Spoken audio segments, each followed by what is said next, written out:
Wait. What? A person just finished an 8-hour workday in 47 minutes. Using AI. While technically at their desk. The scary part?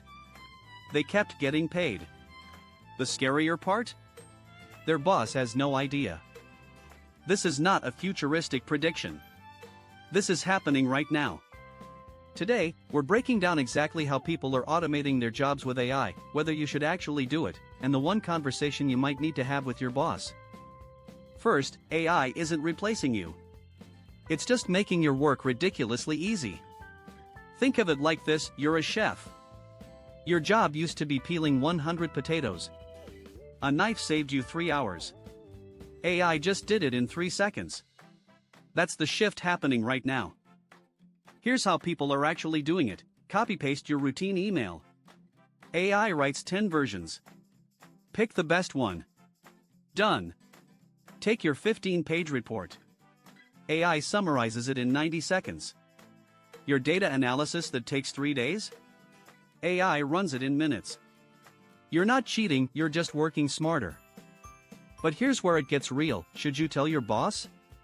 The honest answer: depends. If you use AI and deliver better work faster, that's called innovation. That's a promotion. But if you're using it to do less work for the same pay while hiding it, that's when things get murky. Trust is everything. Smart companies are already moving here. They want employees who use AI. It means more output, less waste, higher profit. Your job isn't going away, your job is becoming a "I know how to use AI better than everyone else" job. The people left standing aren't the ones who know everything. They're the ones who know how to automate everything. Here's the biggest truth: AI automation is coming whether you use it or not. The choice isn't whether it happens, it's whether you control it or it controls you. So the real question isn't, should I tell my boss?